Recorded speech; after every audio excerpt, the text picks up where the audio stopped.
He and his teams had achieved greatness before. His place in history was long since assured, and yet he returned with a purpose that at first perhaps only he fully understood. This one would be different.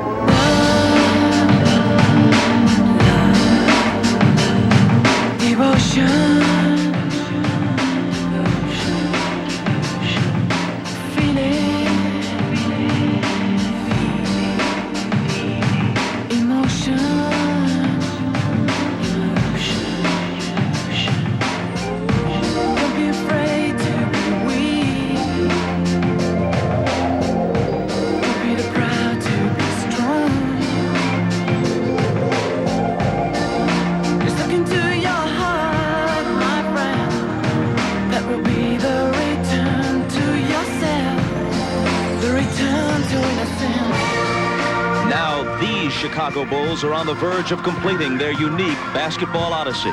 They tower over all present competition. The championship has long seemed inevitable. So tonight, the Bulls hope to end their season in a fashion that enhances their standing in a debate that will never end, to submit the last bit of evidence to support the case that they are the best team ever. Let's return to innocence. Game 4, next.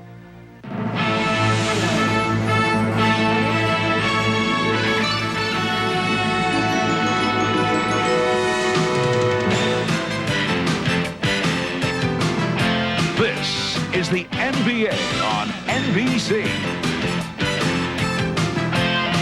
The 1996 NBA Finals. A sparkling June evening in Seattle, the Emerald City they call it, but even the great and powerful Oz might be stumped for ideas as to how the Sonics can deal with these Chicago Bulls. Hi again, everybody. Bob Costas at the Key Arena, and perhaps the man behind the curtain would tell the Sonics they'll need all the heart, brains, and courage they can muster tonight just to salvage a game in this series, just to keep the Bulls in town another couple of days, just to make Chicago wait before it can celebrate. At the end of the regular season, the Bulls displayed these hats. Here we go, 72-10. Don't mean a thing without the ring. Well, how does 87-11 sound to you? That would be the final arithmetic if the Bulls complete the sweep tonight. Their 15-1 postseason mark would represent an even better percentage than their record-setting regular season. They would have won 8 straight from Seattle and Orlando, the teams with the second and third best records in the league. We will never know how the Bulls would have done against the greatest teams of the past, but we do know this: no team has ever steamrolled its competition like this. So it is the misfortune of the Seattle Supersonics to be in their way. Seattle, a 64-win team. No team has ever won that many without winning the title. But against this historic Bulls team, Seattle may be about to exit the finals without winning a game. Another measure of the Bulls' stunning superiority over this year's NBA. The tip-off for Game 4 is 12 minutes away now. Marv Albert, Matt Guokas, and Bill Walton will call it, and we'll turn it over to them when we return to Key Arena after this.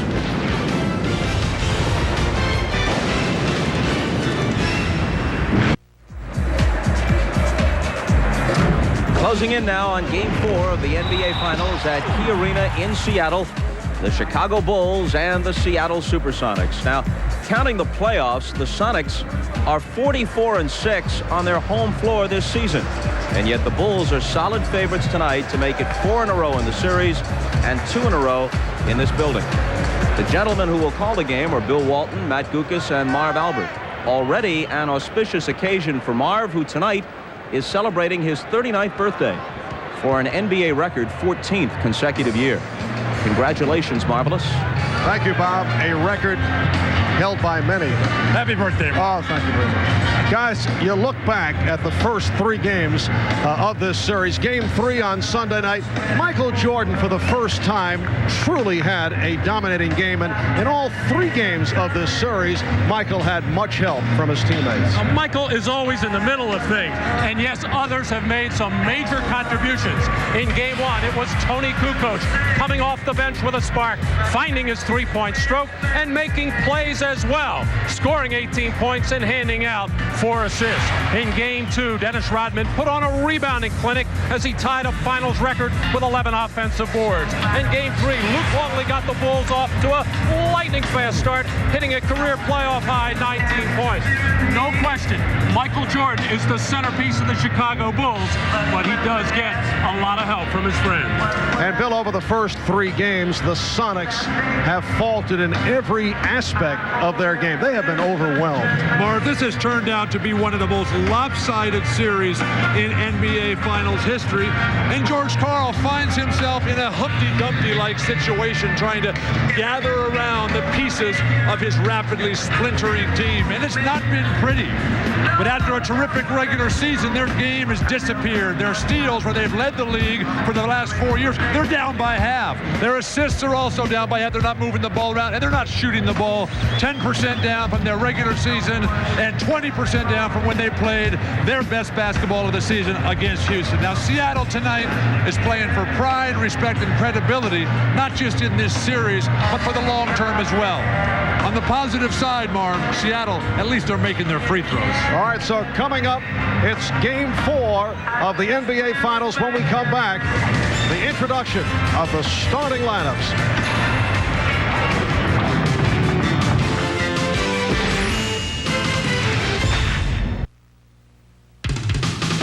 The NBA on NBC is brought to you by Miller Lite. With a great taste of an ice-cold Miller Lite, life is good. By Genuine Chevrolet, the cars more Americans trust. And by DirecTV, satellite TV at its best. It is a beautiful 67-degree day here in Seattle, and right now we're set to join with the public address voice of the Seattle Sonics, Jim Gracie. Ladies and gentlemen, please rise for our national anthem, performed tonight by one of the most popular recording artists of the modern era. This multi-talented musician and star of both stage and screen has produced 1 gold, 4 platinum, and 3 multi-platinum albums, along with 2 Grammy Awards. Accompanied tonight by guitarist Jonathan Dubose Jr. Please give a warm Sonics welcome to Columbia recording artist Harry Connick Jr. Thank you.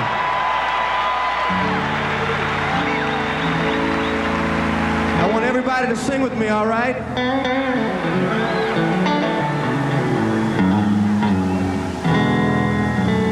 Oh, say, can you see by the dawn's early light what so proudly we held at the twilight's last gleam, whose broad stripes and bright stars through the perilous fight o'er the ramparts we watched were so gallantly streaming. Come on.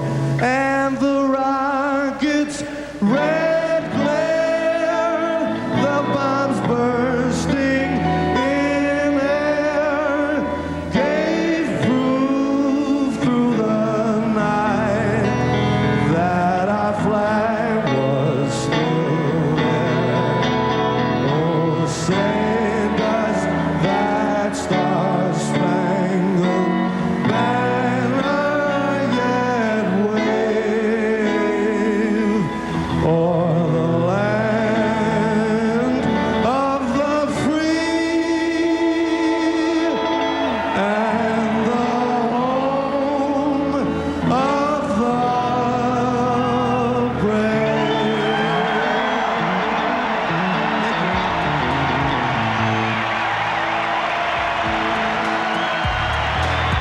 Ladies and gentlemen, welcome to Key Arena at Seattle Center for Game 4 of the 1996 NBA Finals between the Chicago Bulls and your Seattle Supersonics. And now, ladies and gentlemen, for tonight's starting lineups. First of all, for the visiting Chicago Bulls. A 6'6" guard from North Carolina, number 23, Michael Jordan. A 6'6" guard from Miami of Ohio, number 9, Ron Harper. 7'2" center from New Mexico, number 13, Luke Longley. 6'7" forward from Central Arkansas, number 33, Scottie Pippen. And a 6'6" forward from Southeast Oklahoma State, number 91, Dennis Rodman. And the head coach for the Chicago Bulls, Phil Jackson.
University, number 34, Frank Brickowski.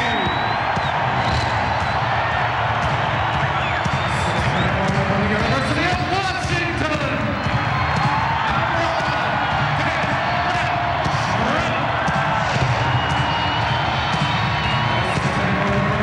Junior college, number 40, Sean.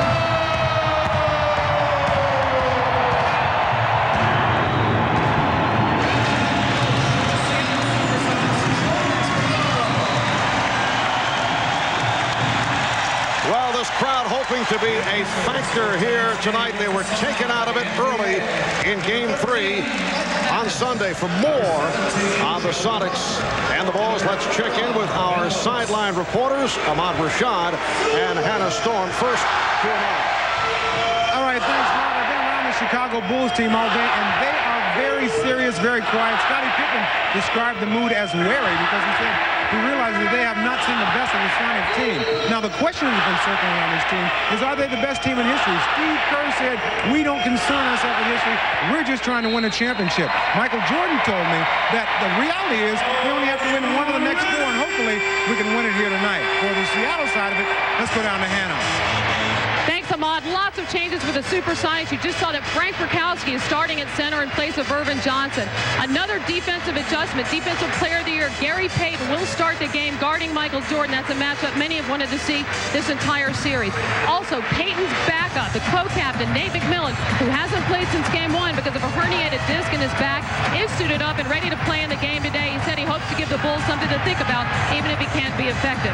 And finally, Vincent Askew. He's missed a practice and a media session in the last couple of days, reportedly unhappy with his minutes. He told me the real problem is bone spurs in his right foot. But whatever the case, says George Karl, we'll see David Wingate come off the bench before we see Askew. Marv?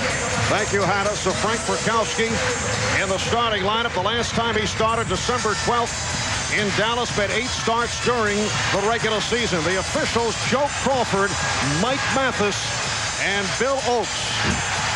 So we're set for Game 4 of this best of 7. The Bulls seeking a sweep for their 4th championship. The last 6 years, the Sonics hoping to push it to a Game 5 on Friday. And Scottie Pippen able to control the opening tip.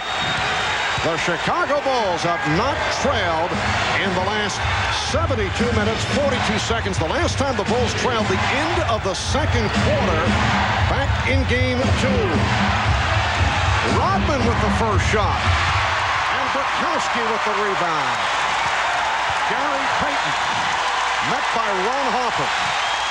And the crowd gets right to it. Here is Payton. Just did get a piece of the rim, but it was saved. And Payton not able to hit. Harper over Burkowski. And last touch by the Bulls. But 2 offensive rebound opportunities for Rodman right off the back. Still, Seattle has not made the correct adjustments to box him out. Gary Payton, 2 3-point shots on the first possession. How about getting to the hoop, creating something for someone else? And Payton is 1 for 12 from downtown in the series. Leg block is called. The Sonics get into 24. Talking with Phil Jackson before the game, he was saying how concerned he is with all the hoopla surrounding this game, the talk of a sweep, all the preparation for post-game celebration. He is really worried about the team looking so far ahead. We are just underway here in Seattle. Burkowski was about to tee it up for 3. Schrempf rebounded by Pippen. Seattle is yet to attack the basket. They're just standing behind the line. You got to make those, and those are set up by penetration and dish. And Jordan met by Hersey Hawkins. It is a blocking foul on Hawkins. Well, Michael Jordan was picked up by Hawkins in transition. Hersey did the right thing by staying with him, but Gary Payton will have the initial defensive responsibility. Michael realizes it now, and usually when he has that smaller man, he will go right into the post.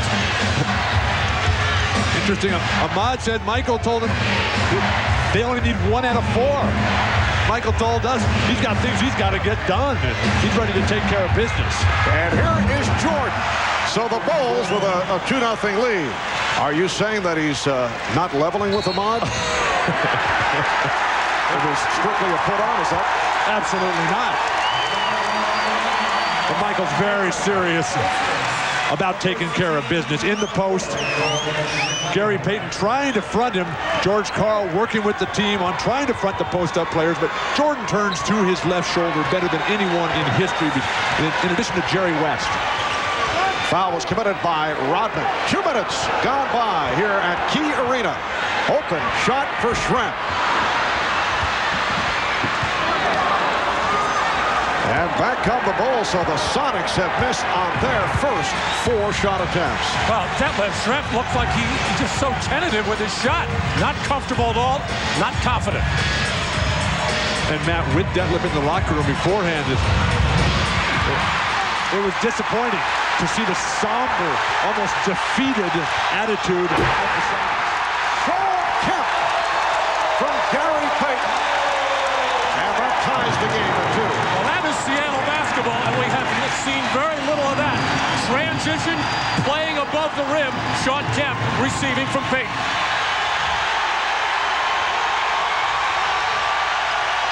Here is Longley, Luke Longley, coming off a playoff career high, 19 points in game number 3.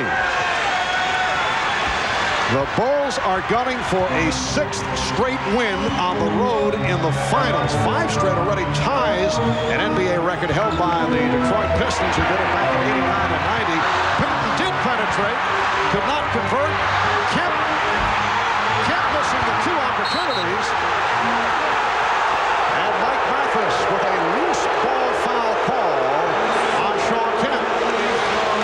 Oh, great board work by both teams. In particular, Shawn Kemp working hard on the glass, and Luke Longley getting a piece of that first one. Rodman in there battling as both the players are going at it very hard. Matt, it's very difficult for Shawn Kemp in that situation. Oh, Jordan to the hoop. And Rodman able to convert. Seattle has opened up 1 of 8 from the field, and the Bulls lead 6-2. Here on Sunday night, the Bulls opened up with a 19-4 lead to diffuse the crowd. Crowd very much into it right here. Payton from three-point range. Well, the Bulls starting to respect Shawn Kemp's post ability. He's getting the ball so deep. Harper had to come down to double team and let Payton open once again. The call against Chicago. Offensive foul on Michael Jordan for using the right arm. Jordan trying to post up here. The great ones, Jabbar, Bird, McHale, Magic, they all use that off arm to establish that position. The harder you work early, the easier it's going to be late. George Karl was saying after Game 3 that his team had no energy at all in Game 3. Burkowski for 3. Waved off, will not count. Offensive foul against Seattle. Detlef Schrempf called for the offensive foul. Well, the three-pointers have been few and far between for Seattle, and here Burkowski finally nails one, and then an off-the-ball foul. It's been going that way for the Sonics. Burkowski hit one earlier in the series. Jordan. And Hawkins took it away from Rodman. Rodman complaining to Crawford and is hit with an early tee. And you can see that the officials are not going to accept anything from Dennis Rodman. A no-brainer there in Game 1. Dennis Rodman gave the two-hand wave to Joe Crawford early and picked up the technical.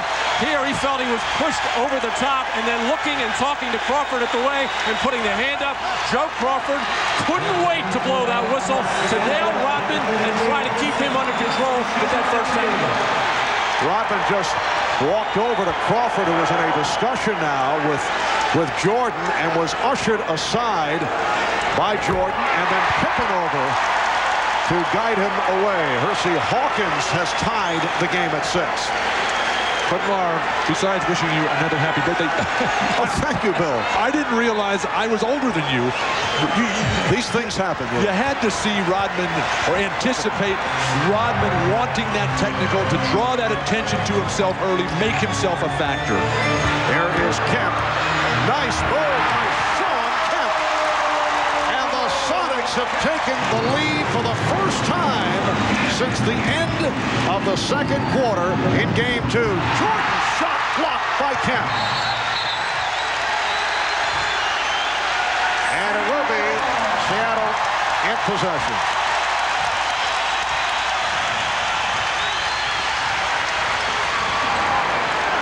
Five minutes gone by in this opening quarter. Schrempf, he is way off. And Dennis Rodman able to collar his first rebound. That last post-up move by Schrempf indicative of the tentative nature of Seattle's game. Unlike Shawn Kemp the previous time when he stepped around and got strongly to the hoop. Oh, what a fake by Scottie Pippen. He lost the defender and then was able to go glass to tie the game at 8. These are the matchups that you would think would have come out in Game 1. Seattle has finally got back to basic basketball. Hersey Hawkins just can't find the range, but able to hang in to make the defensive play. And it leads to the bucket by Kemp. Well, Scottie Pippen had Jordan racing down the left side, Harper on the right, gambled with the pass. Hawkins has made a better play. Sonics with a 2-point lead. Kemp with the rebound. Rodman not getting to the offensive glass. Sure, he has the space to floor. He's a safety in transition, but you got to pound that offensive glass if you're Rodman.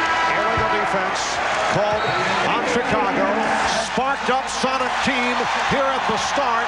Timeout is called. Standing ovation for the Seattle Sonics with 5:50 remaining first quarter. It's the Sonics with a 10-8 lead. Here's the outlet pass attempt by Pippen, picked off nicely and deflected by Hawkins, and the Sonics are starting to play their type of game.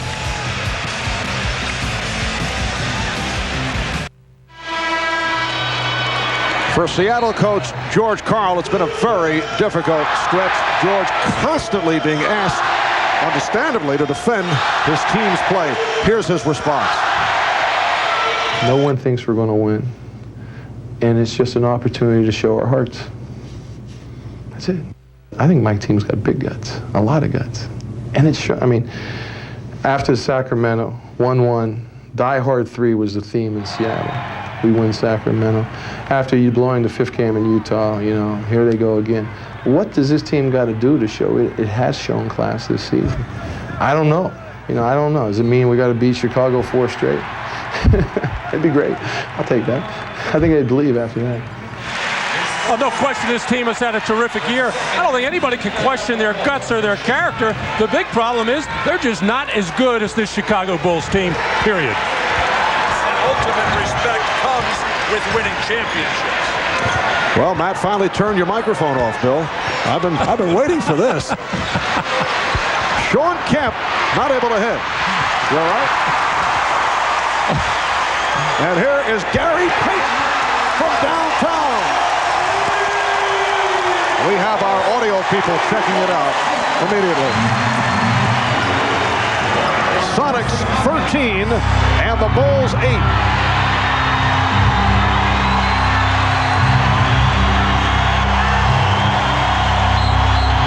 Jordan. And that shot attempt waved off. Mike Mathis with the call indicating that Gary Payton extended a knee. And that is his first foul. And Bill, earlier you felt that Dennis Rodman got that technical foul on purpose. I totally disagree. That puts him in jeopardy, puts his team in jeopardy, because throughout a basketball game, he is going to be involved in a lot of altercations with players. He cannot afford to be thrown out of this game. His life is jeopardy. 11-2 run by Seattle. Loose ball foul is called. It's on the Sonics. It's on Bukowski. First substitution for the Bulls. Tony Kukoc checking in. Bukowski and Rodman working away from the ball. Obvious elbow to the face by Bukowski. Those elbows, you got to keep them in the chest area. Everything down in the torso, totally legal. Oh, the steal by Bukowski. Coming over to help on the double team. Nice pass. The block by Longley to stop Kemp. Crowd looking for a goaltend. Now Kemp going at Longley. Draws the foul. Shawn Kemp, who has done it offensively over the first 3 games. And they're very upset after game 3. In fact, he questioned his teammates' desire. And well, he should have. I mean, that's what leaders have to do. Would have helped if Shawn would have come out and taken 20 to 25 shots of his own. He only took in the low teens. Well, the Bulls going to the double team the other day as Hawkins is able to hit on the spinning jump shot to extend to a 15-8 Seattle lead. It's so much like Game 4, Chicago at Orlando, where Orlando came out down 3-0 in a similar situation. Chicago closed them out at the very end. Jordan went to the left hand as he was met on the switch by Bukowski, and a foul is called. For Bukowski, it is his second. There was some question about Frank Bukowski's status for tonight's game. His flagrant fouls on Sunday, as you see the foul committed by Frank Bukowski. Those flagrants would have meant a suspension, but the league ruled that the flagrant foul committed in Chicago Friday was downgraded from what is called a level 2 to a level 1. Level 2 counts as 2 points against the players total, and 3 in one series would mean an automatic suspension, but Bukowski given only a level 1 foul each time he was ejected, so he was able to play them out. Well, George Karl had to be very happy with what Bukowski gave the Sonics in the 3rd quarter of Game 3. That's the best the Sonics played. So he put that in the memory bank, wanted to start him in this game, and he did serve as a steadying influence. He can spread the floor, he can take the big man away with the threat of the three-pointer, and you know he's going to throw his body around the hoop. But like all players, Bukowski needs consistent minutes. Hawkins for 3. Well, Hersey Hawkins, who has not been able to break out in this series, has hit 2 of his first 3. And the Sonics 3 of 6 from downtown. Luke Longley with his second field goal. Sonics lead by 7. Well, so much of the pressure is off Seattle from the standpoint of winning this series. They just have to try to win one game. And when that pressure is off, it's a little bit easier to start shooting those jump shots. You feel a little at ease. But you'd think they would take that attitude from game 1. Loose ball foul called on Kemp. So Gary Payton is now 2 of 6 from the field. And Payton has attempted 5 3-pointers. Longley to the line with the Sonics over the limit. And Luke Longley took a very hard fall as his feet got taken out from under him. Fell hard on his back and appeared to have the wind taken out of him. But he gathered himself very quickly. He doesn't want to have to hear again from Michael Jordan as he did in game 2. Longley on a box out here. His feet go out from under him and hard on that back area, as when he took that shot in the eye for 5 stitches, Michael Jordan said, stop feeling sorry for yourself and get in there and return all that aggressiveness to the other team. So Longley popped up as quickly as possible and walked to the free throw line. Luke Longley 1 for 1 at the line. Dennis Rodman taking a seat. Steve Kerr has come on for the first time. So the Bulls with Longley, Pippen, and Kukoc along with Jordan and Kerr. We come up on 3 minutes remaining in this first quarter. Seattle with an 18-13 lead.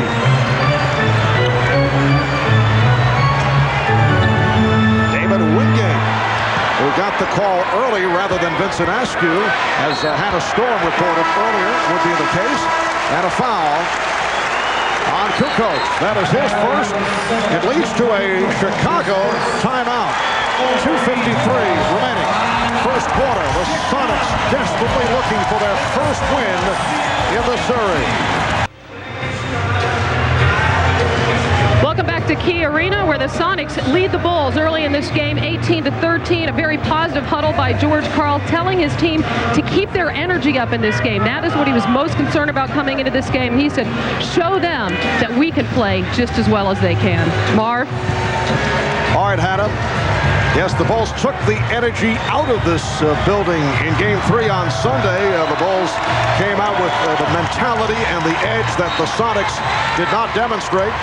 And the Sonics hitting some shots here in this first quarter, lead 18-13. And Marv, they're getting him off of good passing and ball movement, something that's not happened in this series. Sonics have turned it over more than they've generated assists. And you saw the ball movement right there. David Wingate from Gary Payton. And the reason for that easy ball movement and all the open shots is all the double teaming that Chicago is doing, something that they did very little of in the first 2 games. Pippen working on Hawkins. Pippen off the recovery. And Longley with the tip. The Sonics were looking for offensive interference. Marv, Scotty kept that alive with a terrific second jump. Quickly, looked like he might have taken it off the rim, Scotty, the first time. The Sonics are so small right now with Perkins and Schrempf as their only big people. They could get hammered on the boards. 2015, Seattle. Luke Longley has scored Chicago's last 6 points. Ball deflected out of bounds. Let's check in with Ahmad Rashad. Ahmad? All right, Marv. Phil Jackson telling his team that they were playing good at that time. He said that they expected this kind of a thing from the Sonics because of the crowd noise and all the energy. If they can just hang close, that they figure that the Sonics will wear down and they'll be in good shape going into the second quarter. Marv? Thank you, Ahmad. Sam Perkins, line drives it home, and the Sonics lead 22-15. Off the steal, Payton got the step, leading Schrempf, and he is fouled.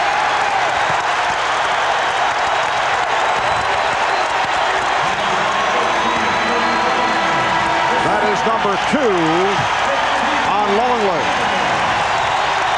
And here is Nate McMillan.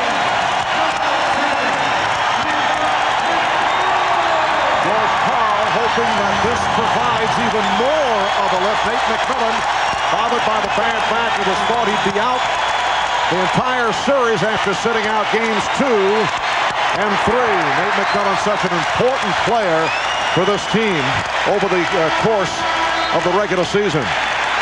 It's nice to get this emotional lift from the standing ovation of the crowd, but Nate's going to have to keep it going with some good, solid basketball play. And with that very painful back, he told me beforehand, it's still killing him, but he's basically got to do whatever he can to help. I've been there before, Marv. That's a horrible situation to be in. They are chanting for Nate McMillan. Sonics 23, the Bulls 15 with a minute 20 to go in this first quarter. Bill Wennington has replaced Luke Longley. The matchup, Wennington and Perkins. They double up on Kukoc, and a foul against Seattle. It is on Wingate. Sonics over the foul limit. Well, the energy of this crowd is transforming to the Sonic players on the floor. This is the best stretch, other than the third quarter in Game 3, of physical, tough, in-your-chest defense that we've seen from the Sonics. And that's the way they have played all year. But inexplicably, they came out in the first 2.5 quarters of the series, and we did not see that kind of aggressiveness. And Ron Harper checking back in, replacing Michael Jordan. Quiet start by Michael. 1 of 3 from the field, 1 of 2 from the line. And a completely different attitude in this game from Game 3, where in Game 3 he was so aggressive and so clearly motivated and driven to establish the Bulls' presence here. Yes, he came out with a burst and had his best game of the series with 36 points and 5 assists. 1 minute to go in this first quarter. Perkins working inside. He thought he was fouled. More back to Jordan. That's one of the reasons why I think he's a better player today than he's ever been before. He knows how to pick his spots better. He's so much smarter. A beautiful pass by Kukoc to the slashing Harper. And a nice finish by Ron Harper. 23-19 Seattle. McMillan, Payton, Wingate, Perkins, Trent. Nice pass. Setting up Payton. Well, this is what Gary Payton has been calling for, is saying a big problem for Seattle, not having McMillan. Those are the kinds of plays he makes for Gary. Sonics by 6. Wennington, he's had the touch. Bill Wennington hitting on his first field goal attempt. And the Sonics lead by 4. And despite what appeared to be an onslaught by Seattle, it's only a 4-point lead. These Bulls, they're pretty good, Marv. Once again, a keen observation by Bill. McMillan trying the 3. Rebounded by Kukoc with time running down, and a travel is called. Still time remaining in the quarter. Traveling violation. The Sonics get it back in their front court. Phil Jackson can't believe it. Joe Crawford, the official in the slot on the other side of the floor, can't believe it because he saw the whole play. Actually, Kukoc just bumped into one of the Seattle players. They put a second back on the clock. 2.1 remaining. Time for a shot. Perkins does get it off. After a quarter of play in Game 4 of the NBA Finals, it's the Sonics 25 and the Bulls 21. You are watching the NBA on NBC.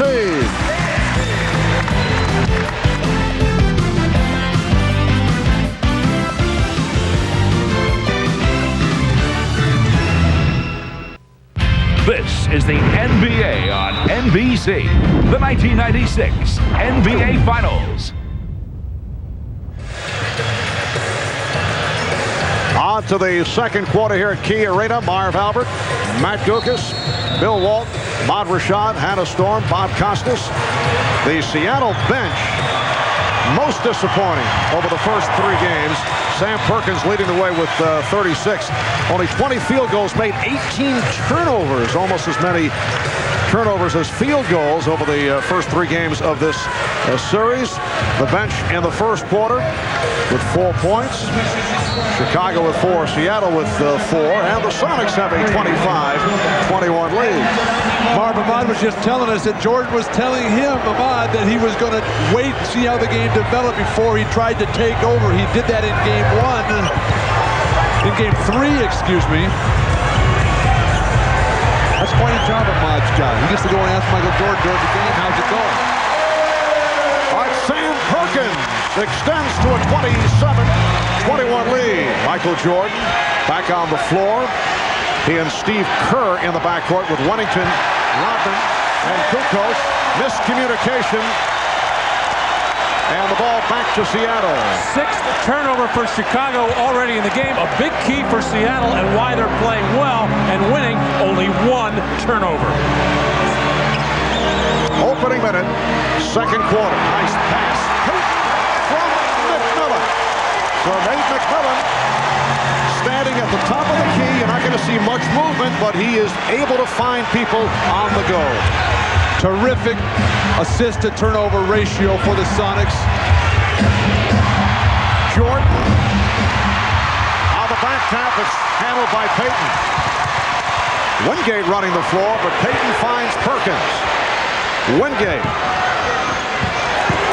Perkins stepped out of bounds or was pushed out of bounds. He was pushed. And a foul against the Bulls. In the earlier games, I don't understand why Detlef Schrempf couldn't have played this role, handling the ball up at the top. Not necessarily off the dribble, but he's a tall man, 6'10", able to make that pass. Obviously, McMillan is a better passer, but Schrempf is not that bad. Wennington was called on the foul. But earlier, Seattle was just standing around. Today, they're moving without the ball. Perkins, Schrempf with the tip. And now Seattle has opened up a 10-point lead.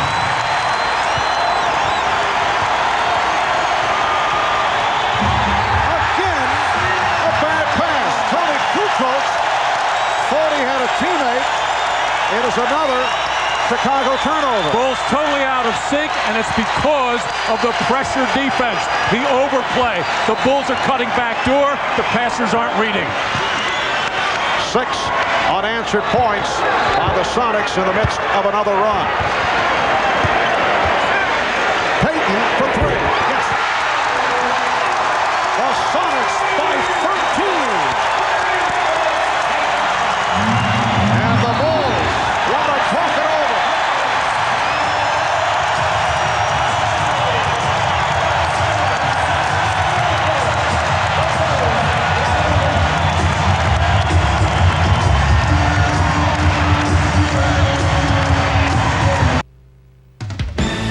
The NBA on NBC is brought to you by Sprite. Image is nothing. Thirst is everything. Obey your thirst. Sprite. By the car you can depend on. The 1996 Mitsubishi Galant. And by IBM, worldwide Olympic sponsor. Well, the Bulls sensing that Bill Wennington cannot handle Perkins inside. Michael Jordan coming down to bother, but leaving Gary Payton wide open, who coming into this game 1 for 10 from downtown, is now 3 for 6 from beyond the arc. Well, I'd have to say a self-effacing woman. Gary Payton finally having that breakout game that they've needed from him from game 1. Been badly outplayed, a non-factor offensively, taken off Jordan. Now it is David Wingate defending Michael Jordan. 13-point Seattle lead. Kukoc for 3. Schrempf chased by Kerr. The Sonics able to fast break the Bulls and lead now 36-21. Oh, that long jump shot by Kukoc, absolutely no floor balance for Chicago. Very unusual. Kerr not able to hit the 3. Pippen gets the new 24. Kukoc So Tony Kukoc with his first field goal. It's the Sonics leading by 13. Chicago's playing this game like they didn't even think about playing basketball until they got here tonight. They're flat-footed and not sharp at all. Rodman with the rebound.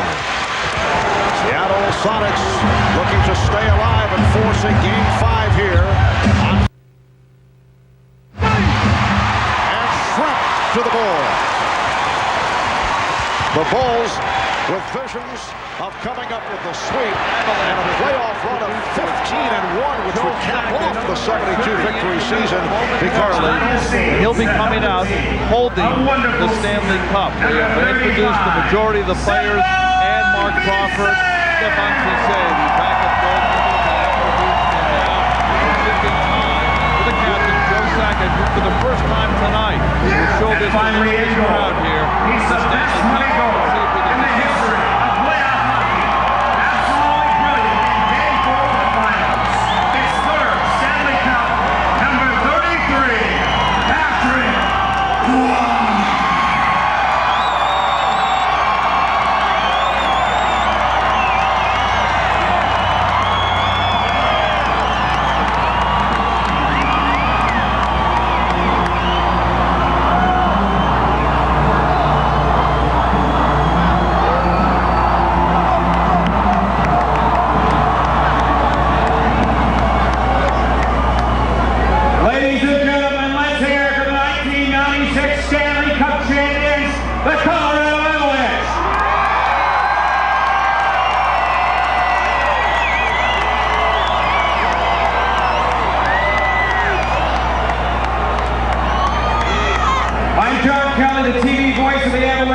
My counterpart, Mike Hayes, and would like to welcome everybody tonight to this wonderful celebration. You know what?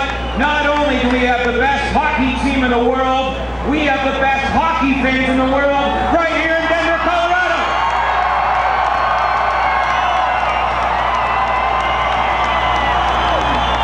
Hey, Colorado fans! How good does it feel?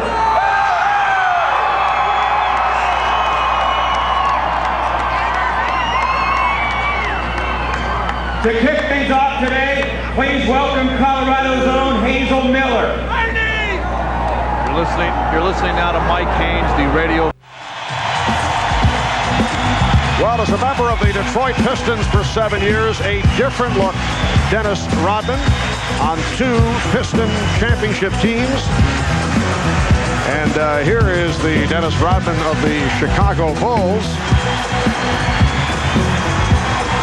Dennis did the job in the finals with the Pistons and has upped the figures with the Bulls, although he has been very quiet in his 14 minutes of play in the first half. For Rodman, only 2 rebounds to this point. But he's become the David Bowie of basketball. And a foul is called. It is on Harper. Well, the Sonics are working this curl play to death as Nate McMillan loves to make that pass from the top, and Gary Payton doing an excellent job, and the Bulls have not seen the Sonics run any kind of set plays. They don't know how to react. Shrimp able to recover. 5 minutes to go. I should say 5 minutes gone by in the second quarter, and the Sonics lead by 14. Good job by Longley going to the ground for the ball. Far too many players just reach over and try to pull it in. Shot clock is down to 5. From Kemp. He is 4 of 8. He is 8 points and obviously getting the shots off in contrast to what took place in Game 3 here on Sunday. And Seattle now 7 for 9 from the field in the second. Pippen not able to hit on that 3-point attempt. Shrimp running the floor. Chicago's shooting is so off. I mean, every one of them is short. Rodman's not getting to the offensive glass. They look like they're not concentrating at all. so uncharacteristic. And now 10 of 25 from the field, 40%. Foul on Payton, that is his second. And here comes Hersey Hawkins for Nate McMillan. An ovation for McMillan. Jordan trying to get post position and good pressure inside there by Gary Payton, but the whistle blows anyway. But the reason Chicago's shooting is off, the pressure is more intense. Less double teaming, more defenders staying with their own man. Here is Jordan. And Michael Jordan with his third field goal. He has 7 points. I disagree with that, man. I just don't see Chicago having that edge they had in this Game 3 Sunday night. They think, as all players do, that at 3-0, it's over. Shrep. Net left Shrep, who's been very active in this first half. 7 points, 16-point Seattle lead. Here's the lead for Jordan. And a foul. Foul on Jordan. Called for a push. And has some words with the official, Mike Mathis.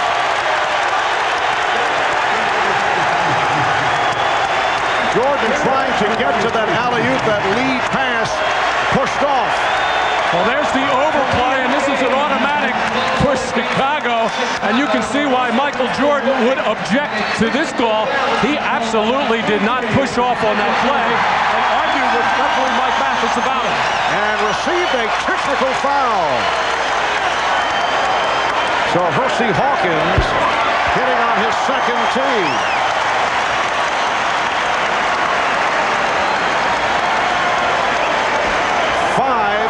36 remaining in this first half, and the Sonics now lead 44-27. Biggest lead of the game for Seattle, and obviously the biggest lead they've had during the course of this NBA Finals series. Deflected out by Pippen.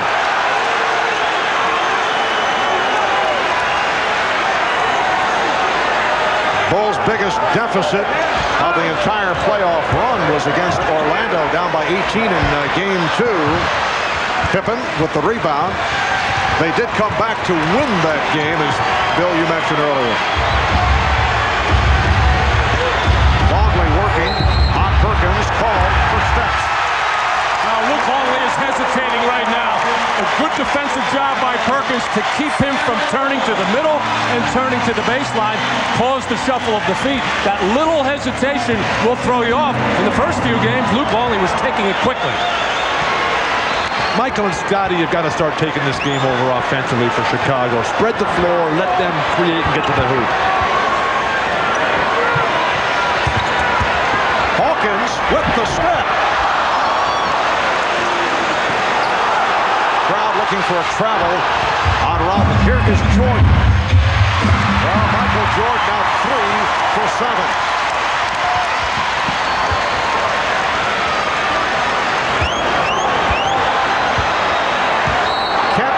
In a battle.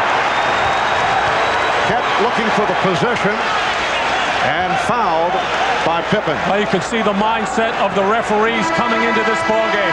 The quick technical on Dennis Rodman in the first quarter. Here, Kemp and Pippen fighting for position, just throwing an elbow at each other, and a good call by Mike Mathis there, cleaning it up in the post. But that's just good playoff basketball. I mean, there's nothing illegal about standing there and leaning into a player. These are Scottie Pippen and Shawn Kemp. Let them play. It's the NBA Finals, please. Kemp sitting down now. Bukowski has come on, and a foul on Bukowski. That is his third.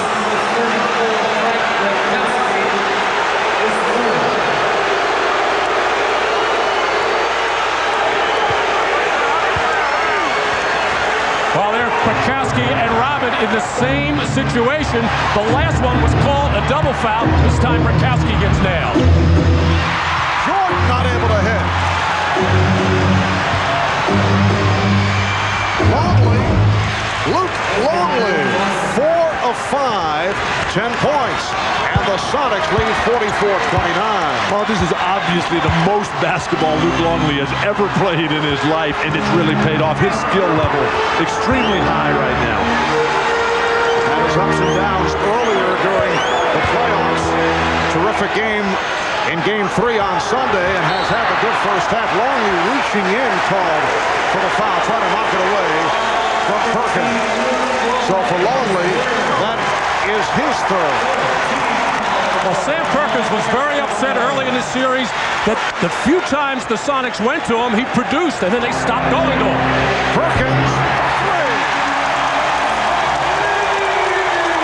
The Sonics, who have had huge problems from three-point land, 6 of 11 from downtown in this first half, and they now lead by 18 points.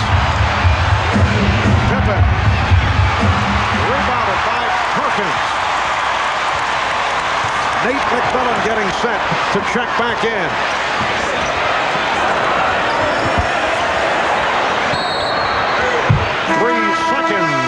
Violation against Seattle. 2 minutes and 58 seconds to go in the first half. Sonics 47, Bulls 29. Back here in Seattle, and here's what's coming up on the Prudential Halftime Report. We'll be joined live by two of the NBA's all-time greats, Magic Johnson and Larry Bird. Between them, they played in 14 NBA Finals and won 8 titles. They'll talk about this Chicago Bulls team and its place in basketball history. And another of the all-time greats will join the discussion, Julius Erving. His Sixers battled Bird's Celtics in the East and 3 times met Magic and the Lakers in the Finals. All very interesting, but right now the Bulls trail the Sonics by 18.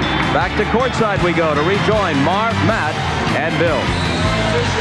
Thank you, Bob. And the Sonics have outscored the Bulls 22-8 here in the second quarter. Let's check in with Hannah Storm. Hannah?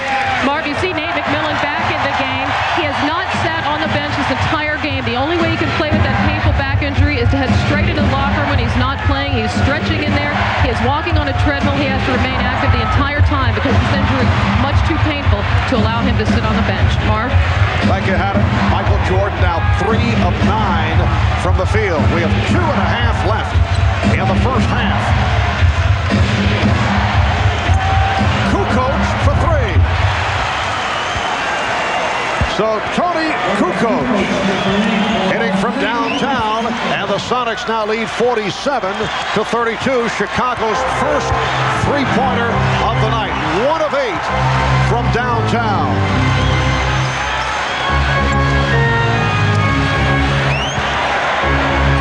Perkins, yes. Sam Perkins with 9 points. Sonics by 17. We have talked so much about how difficult it is to guard Perkins. He's got a good low post game, and he can take big people away from the basket and nail the 3. The questions for Seattle answered tonight on the offensive end. Their defense has been virtually spectacular. Scottie Pippen, such a quiet game. 1 for 5. Minute and a half to halftime. Schrempf working on Kukoc. Jordan over to help. Schrempf. Yes. It is all working for the Sonics. This is the Sonic team that played against the Houston Rockets in the second round and swept them, the 2-time defending champion Houston Rockets. It is a travel on Kukoc. That is his 4th turnover. Well, now the Chicago Bulls doing exactly what the Sonics did in the first game and the third game. Just totally out of sync, terrible passing. Offense just looks horrible. The Bulls with their 10th turnover. Sonics with just 4. Wingate will just check back in. Shot clock at 6. Schrempf again double team. Perkins.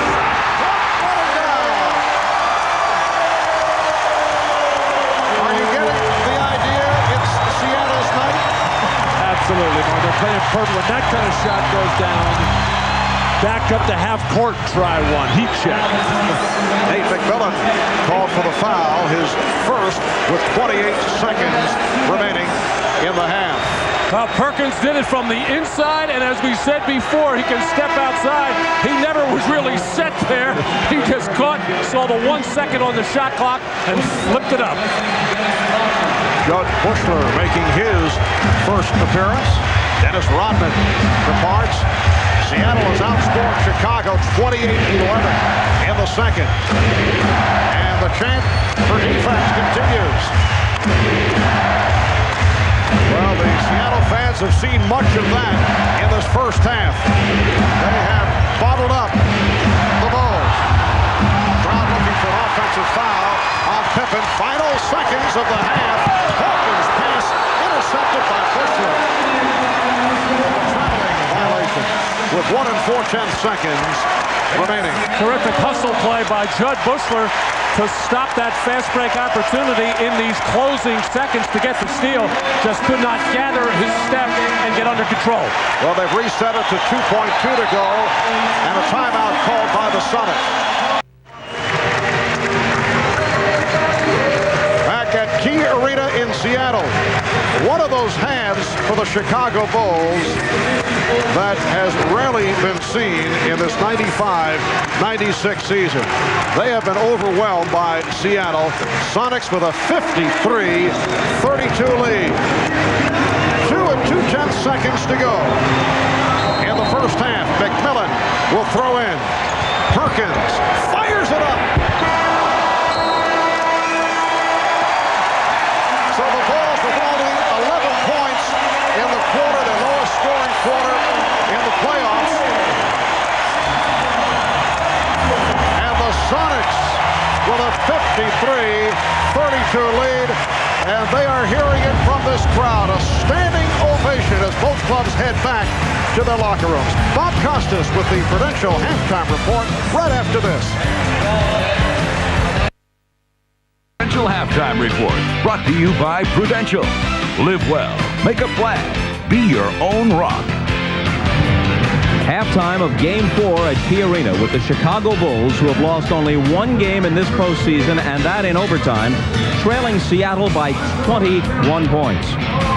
Bob Costas back along with Julius Erving. The recent pantheon of NBA greats certainly includes Doc and Michael Jordan, and it also includes Larry Bird and Magic Johnson. Larry joins us from French Lick, Indiana, and Magic from Beverly Hills. Now, it seems a little awkward to talk about the Bulls as one of the best teams of all time when tonight they're clearly not even the best team on this court. But let's assume that eventually they're going to correct themselves, if not tonight, then before the series is over. And we go to Larry Bird first. Larry, your take on this Bulls team and where it would rank against the great teams that you played with and against in the 80s. Well, I think this Bulls team is one of the best teams that I've ever seen. Of course, anytime you play on a championship team, you think that team is so special that it can beat anybody. But after watching the Bulls over and over this year, I think that they rank up there with some of the best that ever played. They have to be, because they won 70-some games and just lost 11. And obviously they're going to win this series as it goes on. Larry, I think a matchup between your 86 Celtics especially and these Bulls would be very interesting, and no guaranteed win for Chicago with the front line that 86 team had, plus Dennis Johnson and Danny Ainge in the backcourt. That's true. I think that's the reason that that we might do some good against them, because we did have the height advantage, and our front line was so unbelievable with Kevin McHale and Robert Parrish and Dennis Johnson in the background and Danny Ainge. And I think our only downfall at the time was Bill Walton was coming in as our sixth man. Although that was a season where for once he was healthy. I think he played in 79 or 80 games that year. One thing that strikes me as... Oh, go ahead, Larry. Go ahead. Well, Bill was healthy when he wanted to be. He played an awful lot of games and a lot of minutes for us that year, but at times we had to beg him to play for us. We're having a little bit of technical difficulty hooking up with Magic Johnson, so we'll stay with Larry Bird right now. One similarity, I guess there are many, but one that strikes me between you and Michael Jordan, Larry, is that killer instinct, totally ruthless on the court. You had that, and Michael does too. Well, that's awful nice, Bob, comparing me to Michael Jordan. I think that anytime you have a team down, you got to go ahead and put them away. Michael wants to win this game tonight more than any game he's played in this series because he knows this is a crucial game. He wants to get out of Seattle. He wants to get back home playing golf and taking the summer off. This is a very crucial game for him, but it looks like they probably won't win this one, but I guarantee you they'll have a good shot in the next one.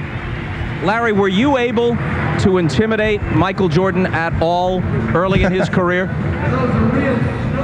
I don't know. I never really said much to Michael. I hear all these things that people say, but I was a competitor. I played hard against the great players. Michael was a great player, and I just tried to do the best I could against him. I didn't have the athletic skills that Michael has. I couldn't jump as high or run as fast, but I had to make it up in other areas, and at times I did well, and other times I didn't do as well as I like to. But overall, I had a good career, and I'm very pleased with the way things went.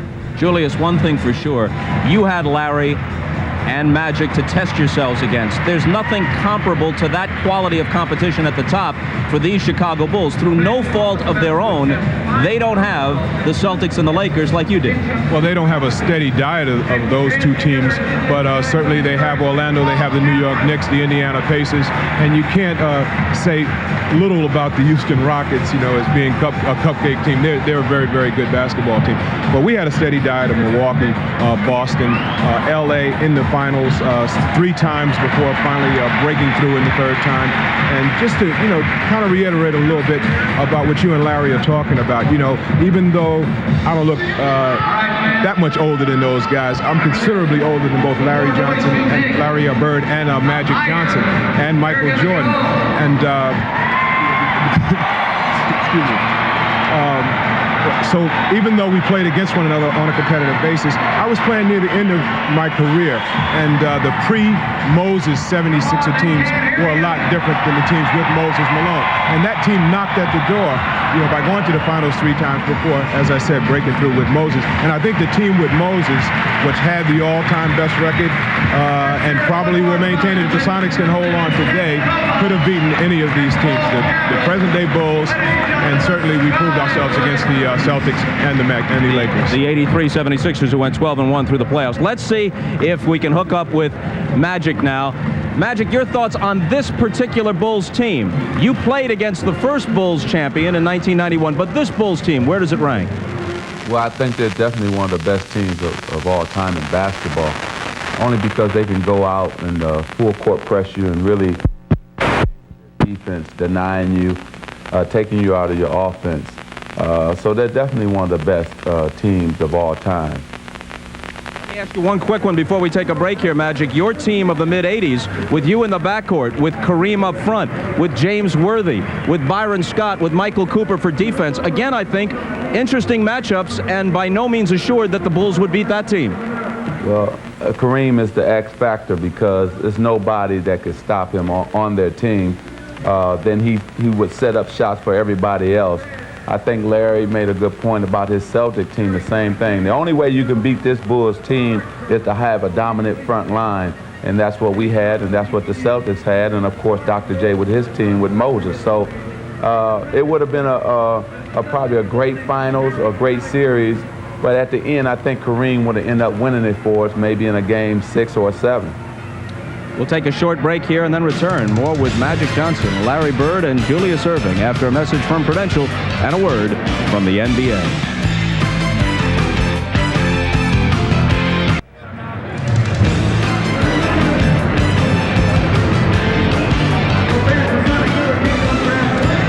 And we're back, halftime at Key Arena. Larry Bird is with us from French Lick, Indiana, and Magic Johnson from Beverly Hills, and Julius Erving just to my right. Let's resume the conversation. Larry, we know that this Bulls team is on the short list of the great teams of all time. But what about the overall quality of the NBA in the mid-'90s? How do you think it stacks up to a decade or so ago? Well, I think the expansion teams has really hurt the league. I think it's depleted some of the talent in our league. But, you got to give the Bulls all the credit in the world. They've won a number of games, and it looks like they're going to win the NBA championship. So you got to give them all the credit in the world. They're a great basketball team. They got 3 players, and Jordan and Pippen and Rodman, that are very focused, and they come to play every night. They're tough, and they got a chance to to do something no one's ever done before, and you have to give them all the credit in the world. Doc? I think, Bob, one of the things you got to consider when you talk about this Bulls team is that all year long they've been giving the fans of the basketball world a glimpse of the future, what the NBA is going to be like in the 21st century. It's going to be an international league, and they have 2 of the 3 best American players on their team. They have the best player ever playing from Croatia. They have the best player ever from the country of Australia. So we're getting a sneak preview of what it's going to be like in the 21st century. And one last question for Magic before we get out of here. If, in fact, they're giving us a glimpse of the future, they're also connected to the past, Magic, because they play with an appreciation for the game and the proper approach that I know makes old-timers feel good about their success. Not that you're an old-timer necessarily. Well, there's no question about it. I am so excited about when I watch Chicago because look at the team. They're made up of veteran players and role players who know their role. They have 3 superstars. The other players play their role. And they're going to teach the Orlando Magic, the Seattle Supersonics, the other young teams, really teaching them how to win and how to play basketball on the highest level. And that's why I love watching the Chicago Bulls, because there's Ron Harper, who I'm happy for. They got James Edwards, John Sally, all these guys, along with Kerr and Bushler. They're all on one page and they're all for one goal. And if these young teams can understand that and get to that point, then like Julius said, the 21st century in the NBA is going to be exciting. So take note, young players, especially the Lakers and all these teams who are trying to get to that point. Look at the Bulls and figure out why they're winning this championship and why they won so many games this year. Magic, as always, a pleasure. Thanks to you and to Larry Bird in French Lick, Indiana. We appreciate it. Thank you. Always great to talk with both of you, and Julius Erving as well. One other note, just a short time ago, Marge Schott, the owner of the Cincinnati Reds, bowed to pressure from Major League Baseball and agreed to give up daily control of the team through the 1998 season. Schott had made a series of insensitive remarks, as you know, leading to today's action by Major League Baseball. Halftime in Seattle, the Sonics leading the Bulls by 21. We'll send it back to Marv Albert, Matt Guokas, and Bill Walton after these messages from your local station. This has been the Prudential Halftime Report, brought to you by Prudential. Live well, make a plan, be your own rock.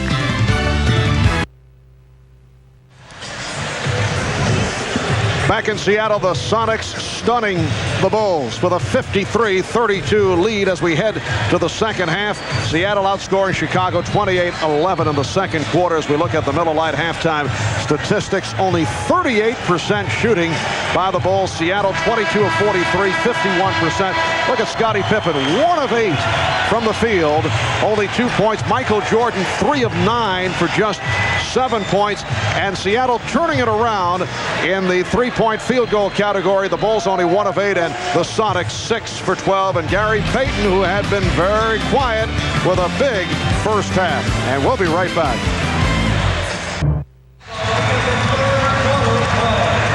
For the Bulls, this not a good sign. Luke Longley, the leading scorer, at 4 of 5 for 10 points. 7 for Jordan, 2 apiece for Harper, Rodman, and Pippen. Harper, bothered by the bad knee, you recall, did not start in Game 3, has not come out here as the starter for the second half. And the Sonics continue the good play. They now lead 55-32, 15 points for Gary Payton. 5-point men for Seattle. Payton leading the way with 15. Perkins off the bench for 11. Kukoc getting the roll, and Tony Kukoc with 7 points. I think Phil Jackson kicking himself a little bit for what he did with the starting situation. He probably went with his heart starting Ron Harper, wanting him to give him a chance to finish off. His head was probably telling him start Tony Kukoc, which is what he's done here in the third quarter. Payton. And back comes Pippen. Only 1 of 8 from the field in the first half. Jordan for 3. Rodman with the rebound. Feeding Pippen. Sonics lead 55-36. Finally, Dennis Rodman makes some sort of contribution. Dennis is a player that plays on the edge. The edge has been dulled by the seemingly insurmountable 3-0 lead. Dennis needs to force it to be a lot sharper. Brett with the air ball. The Bulls with only 11 points in the second quarter. That's their lowest scoring quarter throughout the playoffs. Rodman able to get to it. And calls for time. He was in trouble, could not find anyone. And took a 20-second timeout. Making contact with George Karl, brushing up against him as he went back to the Chicago bench. Well, Dennis Rodman realizes he did not do much in that first half. Only one offensive rebound, gets one here, and finds Scottie Pippen nicely with the bounce pass. And nobody, I don't think, is quicker at his size at getting to loose balls as he chased that one down deep in that left corner and got the 22nd timeout. But Dennis's game is about rhythm. It's about effort. We have seen none of that tonight. The numbers on Rodman: 6 rebounds, 2 points.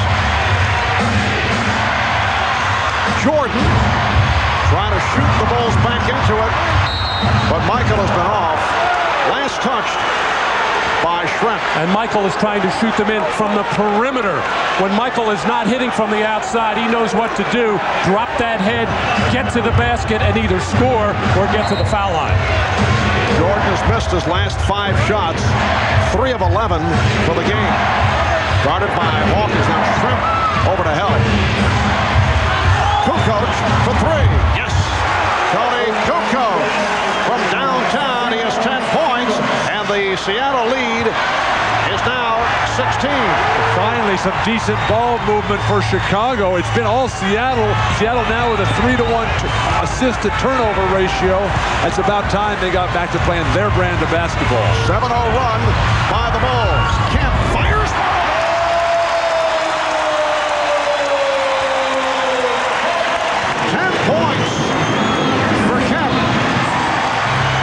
Lead 57-39. They've led by as many as 23.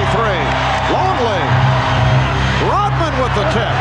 And the Sonics now lead 57-41. Mathis on the scene as Rodman and Burkowski came together. And Mathis and Crawford will talk it over. This is very close to being a flop by Dennis Rodman. Burkowski obviously makes contact. Rodman tips the ball in, and Burkowski right there.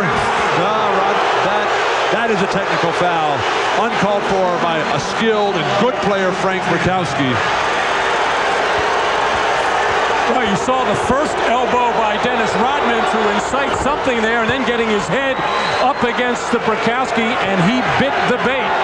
Finishing off by pushing Rodman to the floor ever so slightly, but just enough for Rodman to make that play. But a good play by Luke Longley to take the ball to the basket and create some havoc. So Burkowski was hit with the technical. Jordan cuts it to a 57-42 Seattle lead. Always dangerous when Kemp puts the ball on the floor. That's a traveling violation. One thing I don't understand about Dennis Rodman is he can go down so easy sometimes, and then when he's playing against Shaq, the biggest, strongest guy in the game, he's out there battling, pushing, and never hits the deck. Well, the Bulls have a 10-2 run.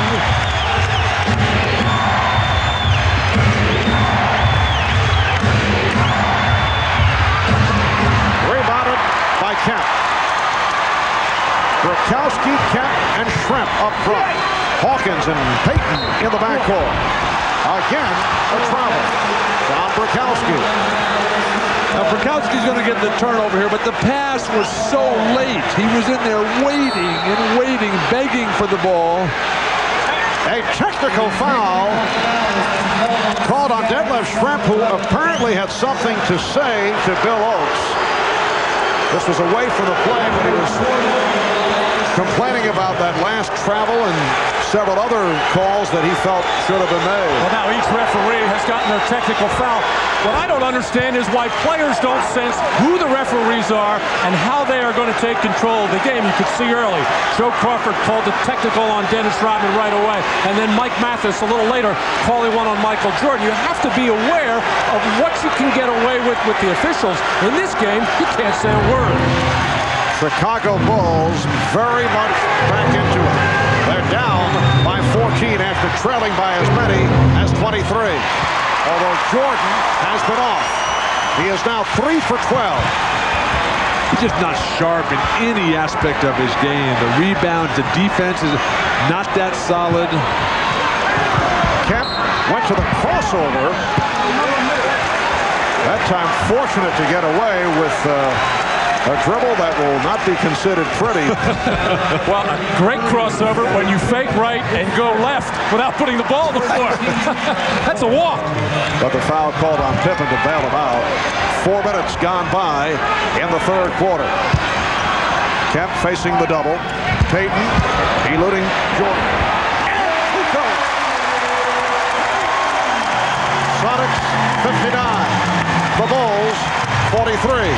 That play set up by Payton being hot from three-point land as again the referee's away from the ball. But Gary Payton drills some three-pointers early. Jordan's got to fly at him. Foul on Brakowski, number 4. Frank Brakowski, the starter at center, rather than the usual starter, Irvin Johnson, who has not been getting the playing time and has been unhappy about it. Played only 3 minutes in game 3. Nice move by Kukoc. Tony Kukoc has been a factor here in the third quarter, starting instead of Ron Harper. And Kukoc with 7 of his 12 points in the third. The Sonics leading by 14. And the whistles are coming in very quick order.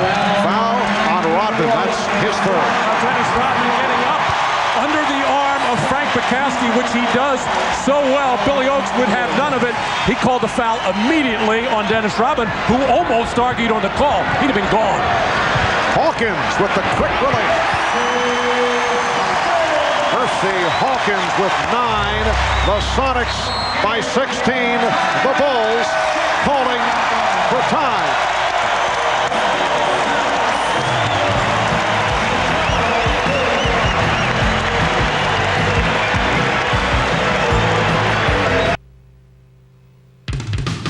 The NBA on NBC is brought to you by Nike, by Acura, who invites you to test drive the new flagship of Acura, the RL, and by New Miller Beer, the brand new beer from Miller with big flavor that goes down easy.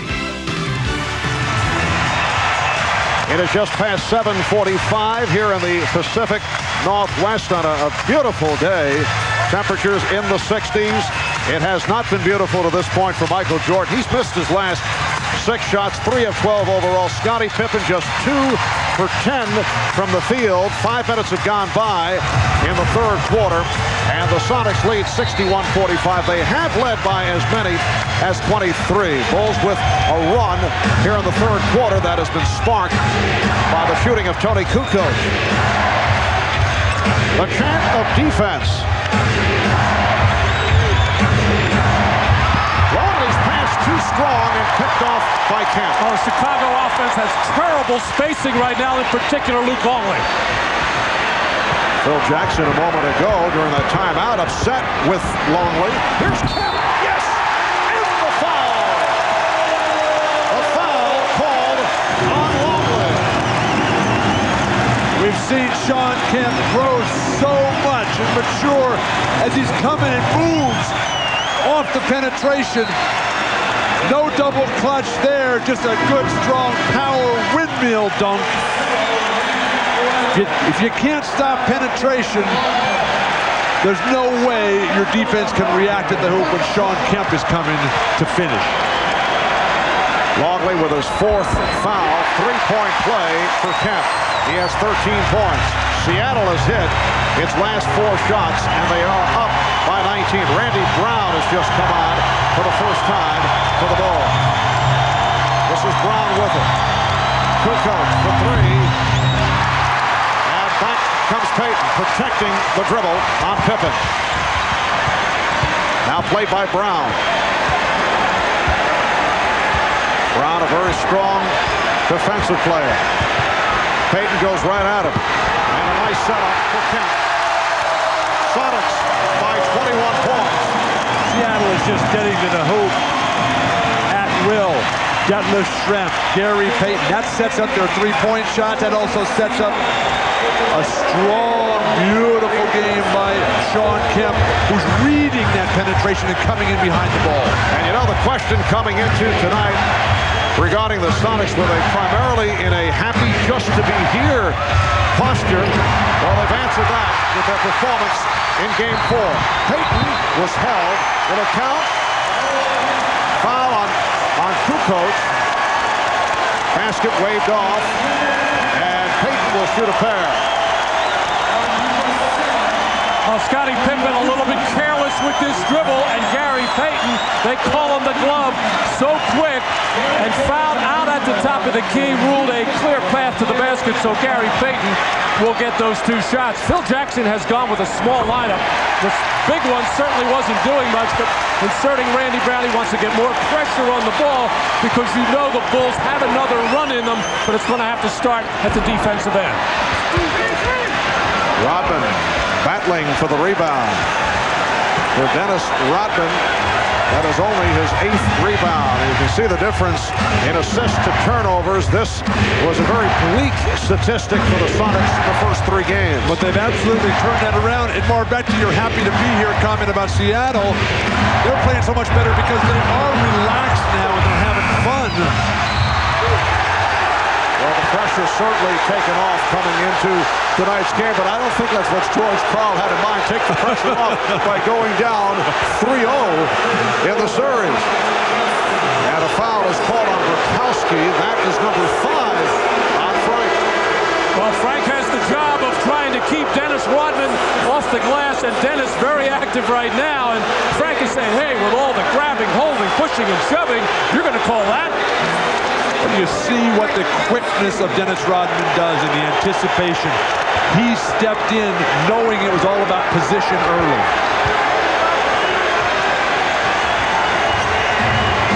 Pippen getting inside Trent, but then met by the double team as Perkins came over. Now they isolate Pippen on Trent. And Scottie Pippen with a nice move going glass. Sonics 67 and the Bulls 47. Only the 3rd field goal for Pippen. He's 3 for 12. Just under 5 minutes remaining, 3rd quarter. They're just trying to post up Payton here against a shorter Randy Brown every time. Back comes Pippen, has a 3-on-2. Jordan on the drive. Yes, and it counts. So Jordan will go to the line. Well, it all started with a terrific hustle play by Dennis Rodman. He couldn't get the rebound, but he banged it off the glass and then spritz the floor. But Michael Jordan determined he was going to get to the hole no matter what and no matter who he had to go through. The ability of Jordan, though, to get in the air. He flies by one guy, absorbs the contact, and then still in perfect body control. The accumulation of all the great ones in history. Elgin Baylor, Connie Hawkins, Dr. J. Well, Michael has been off. At the line now, 3 of 5. Blocking foul. Called on Brown, who was trying to draw the charge, anticipating, but it's called on Brown. And the Bulls are over the limit. That's a good idea for the Bulls to put some pressure on. They haven't made their free throws enough. They haven't got to the line enough. If they're going to get back into this game, it's got to start on the defensive end, of course. But Pippen, Jordan, and Rodman have just not been factors defensively tonight. Gary Payton has been an enormous factor right from the start. In his 6th season out of Oregon State, NBA's Defensive Player of the Year. And at the offensive end, he leads the way with 20 points. Sonics 69, the Bulls 49. Backdoor feed. Nice pass from Rodman to set up Jordan. And the Sonics breaking down in a hurry. Wingate's pass deflected by Pippen.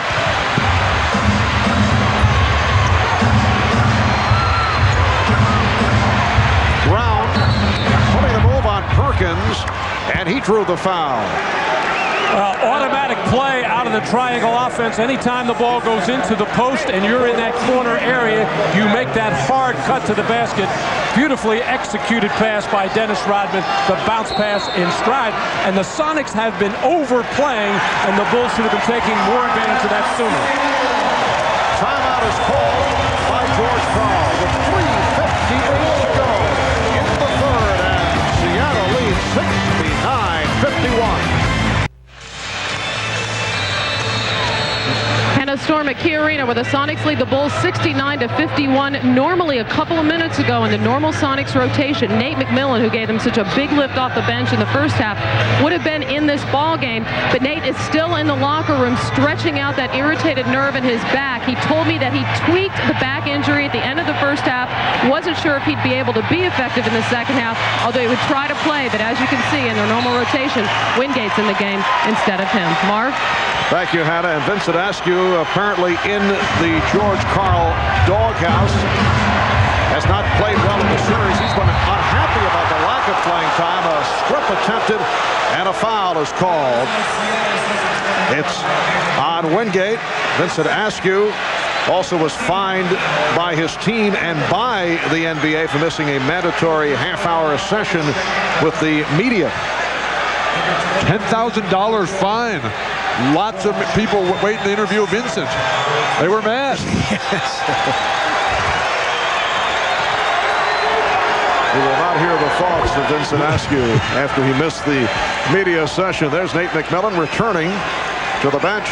3:49 remaining in the third quarter, and the Sonics are up by 17. And a big key so far, only 8 turnovers for Seattle. Chicago with 13 of them, leading to 20 points. Probably the biggest difference in this game. Some pressure by the Bulls. And the Sonics able to handle it. Perkins. Yes. Foot on the line. It's a two-pointer, but Sam Perkins is on fire. 6 of 9 from the field. 13 points. Sonics lead by 18. Michael Jordan has scored the last 6 points for the Bulls. Nice look from Brown finding Rodman. But Marv, a complete reversal of Seattle's fortunes. The press has killed them in the first 3 games. Now Detlef Schrempf, wheeling and dealing. Perkins killing them from three-point land. Kukoc able to poke it away from Schrempf. Kukoc passed on the 3 and hits the 2 as he goes glass. Sonics now lead 71-57. Here's the pressure defense on Wingate as they try to trap him. Schrempf finding Perkins again with the opening. Pippen lets it go, and it will be Chicago's possession. Even though Dennis Rodman didn't get that rebound, he did keep Sam Perkins from getting it. He did his job. And Detlef Schrempf. Here's the applause from the crowd as he sits down. Well, good things have been happening for Chicago when the ball goes inside to Michael Jordan. Nice pass from Jordan, but Brown could not convert. Nate McMillan trying to put a move on Scottie Pippen, and Pippen is called for the blocking foul. The Bulls are over the limit. That's number 4 on Pippen. Scottie not happy at all with that call. Felt he got the spot. Laid there a long time, but did not say a word to the referee here, sensing that it would have gotten him a technical foul. But he was moving backwards and took that little bump and flop. Nate McMillan in his 10th NBA season out of North Carolina State. He had some injury problems at the start of the regular season, missed the first 10 games, recovering from ankle surgery. Co-captain of the Sonics. Would have been the clear-cut second option for defending Michael Jordan, but because of the back injury, his playing time has been limited. Sonics lead by 16. Brown open, and Pippen was able to find him. Critical time for the Bulls right now. If they can get it down to within 10, they're down 14. If they can stay right at that 10-point difference at the start of the fourth, they'll be right there. They'll be happy with that. And Bill, Seattle has led by as many as 23, so the Bulls in the midst of their second run. And lands on Rodman,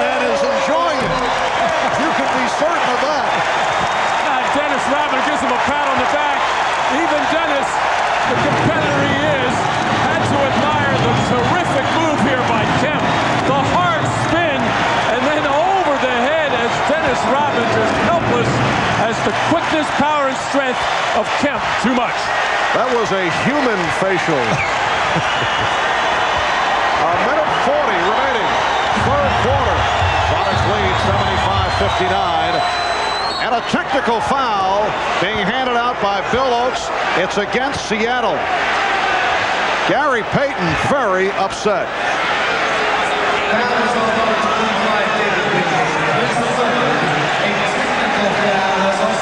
Well, a personal foul on David Wingate, and then a technical for the follow-up reaction from Wingate. Actually, Wingate got away with a little extracurriculars a little while ago. He felt he had stripped the ball from Michael Jordan going up for the jumper and hopped up and downs and showed his disgust with the call. They let that one go. They weren't going to let him dance around on this one. David Wingate receiving the playing time here this evening, moving past Vincent Askew, who has not played. Wingate has seen 12 minutes of action. Substitution for the ball, Steve Kerr coming on for Scottie Pippen. In the post to Jordan, Wingate denying, holding, grabbing, reaching. They finally call that, and then he runs away, and that demonstration of disapproval earned him the technical. And with 3 straight free throws, that play works out to Chicago's favor. Yes, the technical, and then the 2 for the personal foul with the Sonics over the limit. 75-62, Seattle. McMillan for 3. Yes.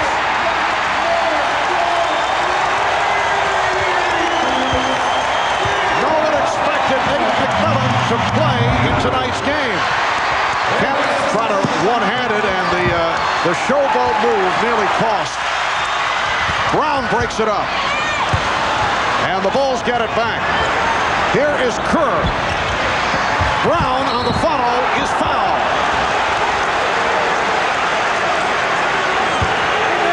Nate McMillan down as he took a hard fall, as he is really laboring to move very well, unbelievably shooting the ball well. Inside-out offense, spots up for Nate McMillan on the 3.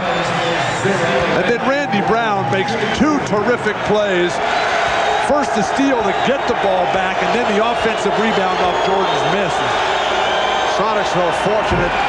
This is not the time for Sean Kemp to look for stylish points. And he, as a result, gave it away, but the Sonics were able to get it back. As Chicago really now in a gambling mode defensively, running and jumping, trying to distract Seattle, but Seattle is getting a lot of good shots out of this. Chicago is almost having to hope that they miss these open looks. Just under 1 minute remaining in the third. Wingate fouled by Jordan. A hard foul. It is a flagrant. And as we have been discussing throughout the series, Michael Jordan had been unhappy about a couple of moves made by David Wingate against him. Now this may have well been a payback. He looked like he was going for the ball there. Just got his arms, and it was Wingate's momentum that took him out. That's the kind of play that Jordan will often come up with a block on. Payton continues to give up the ball way too much in the back, away from the foul line area. Well, the good thing that Seattle is doing against this pressure is not being tentative. They're taking the open shot is there. In the backcourt pressure after free throws, they're getting the ball in the middle and attacking the rim. They had problems in the past 3 games with being oh so tentative. Seattle with a 17-point advantage. Down to 50 seconds to go. Third quarter. Perkins. Who was able to get inside of Dennis Rodman. Because Michael Jordan had picked him up on a switch and then left, and Rodman was helpless. Jordan to the fadeaway. Rebounded by Rodman. Kukoc for 3. And it will be Seattle ball. Marv, Seattle has answered every Chicago run this quarter. Chicago didn't even make a run in the first half. Percy Hawkins replacing David Wingate, being applauded for his hustle. Wingate hearing it from the crowd. 4 points for Wingate. The Sonics are shooting 55% for the game. Chicago just 41%. We're down to 10 seconds. 1 second differential with the shot clock. Perkins wide open. Set up by Payton. 6 seconds in the quarter. And the inbounds pass blocked by Hawkins. And now Brown will throw in from side court. What are they doing taking the ball out underneath the basket? Get to the side of the board. Standing ovation for the Sonics as this third quarter comes to a close. The Sonics 84 and the Bulls 63. We'll be back after these messages and a word from your local station. You are watching the NBA on NBC.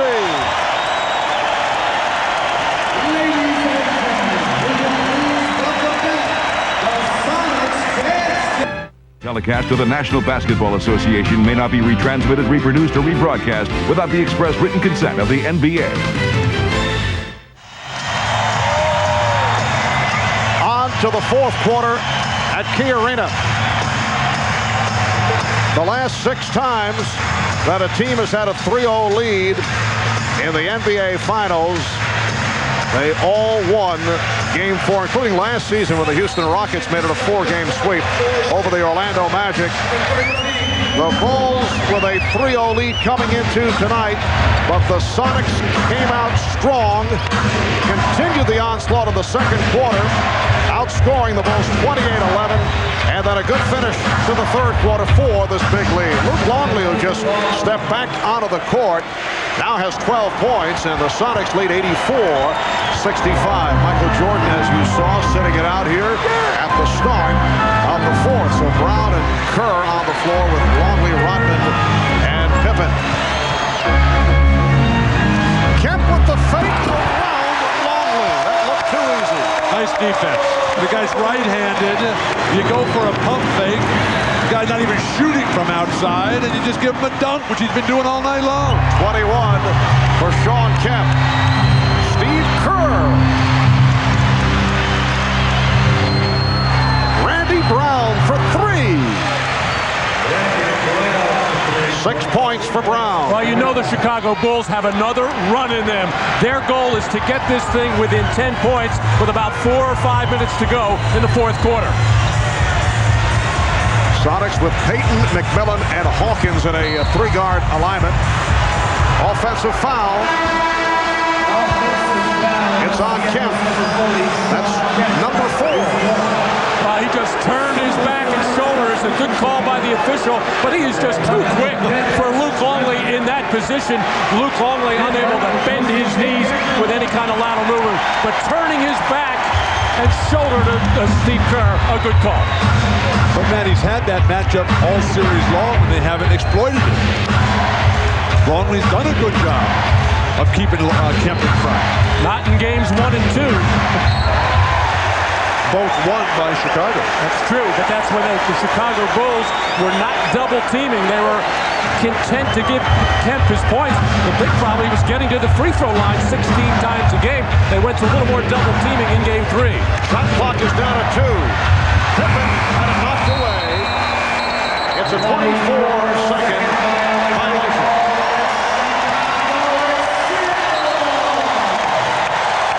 It hasn't gotten much worse than this for the Chicago Bulls this season.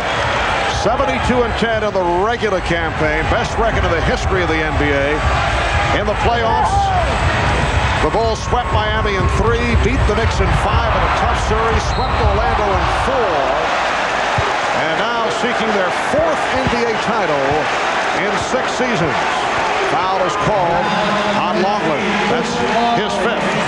Well, one of the goals for Seattle coming into this ballgame was spread the offense, spread the the floor, make the Bulls work harder on defense. And Gary Payton working at the top of the key, top of the floor area against a very quick defender on Randy Brown, but just too much space for Payton to operate. 21 for Payton, along with 9 assists. And the Sonics now lead 87-68.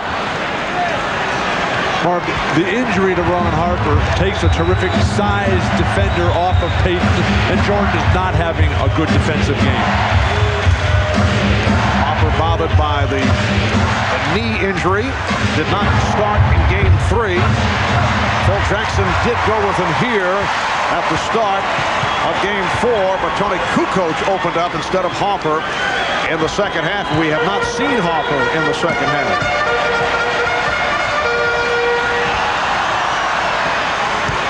Hawkins for Schrempf. Three-point attempt. Yes. Detlef Schrempf has 12. And again, the Bulls take a timeout. 9:23 to go in the fourth. A commanding 22-point lead for Seattle.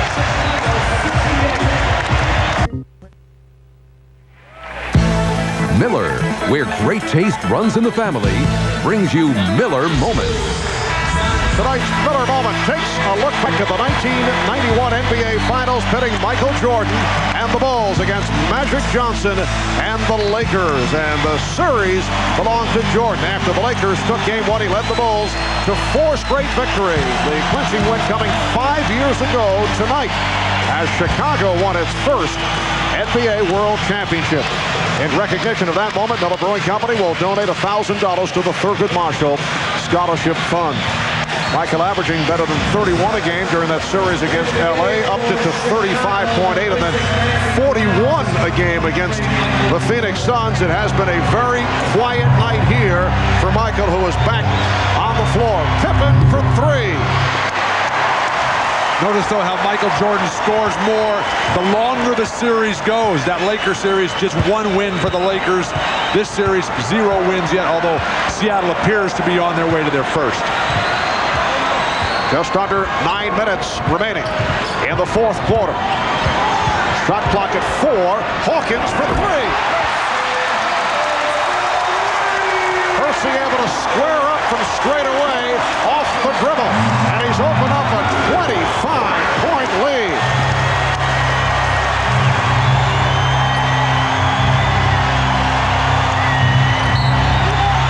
Joe Crawford indicating the pushing foul. Now Scottie Pippen still doing the other things. 9 rebounds, 8 assists, having an awful night shooting the ball, and defensively back on his heels most of the evening, and Hersey Hawkins shook him away there. All right, here's Kemp leading Hawkins. The Sonics taking advantage of another Chicago turnover and lead 95-68. Pippen hits the 3. So Pippen is now 4 of 14. He has 9 points. The Bulls' worst loss of the season, regular season and playoffs. Once again, Kemp gets inside. March 10th against the New York Knicks at Madison Square Garden. It was Jeff Van Gundy's second game as head coach of the Knicks. And the Knicks beat the Bulls 104-72. It counts and the foul. So Jordan will go to the line. Right here, the Bulls are down by 24 with 7:42 to go in this fourth quarter. Hawkins called for the foul here. Well, a number of times when the ball has gone inside to Michael Jordan, good things happen. Not necessarily Michael always scoring, but that time he got it done. Other times he has got it with the pass out. But Phil Jackson has to be thinking right now when to pull the plug here and start gearing up for Game 5. Jordan 6 of 17. He has 21 points. Chicago's defense on Kemp in the low post has been just awful. And the foul on Pippen. That'll put Perkins at the line. Well, the reason for that, Bill, is so the perimeter defense has been horrible, and that's where it's got to start. and it's going to be a very easy film study for Phil Jackson and his staff and his team tomorrow. And to show, hey guys, we are a great defensive team. We were not a great defensive team last night because we didn't do all the little things that get us going. The pressure on the ball, the physical bumping, the overplay and denial on the post, the helping out and the rebounding. And the sad thing for Chicago is that you only get so many chances to make history. They had a chance to make history tonight. You're talking in terms of going 15 and 1 during the playoffs, which would break that mark of 12 up and 1 down by the Philadelphia 76ers in 1983, the best run through the playoffs. Jordan, and it's tipped home by Rodman.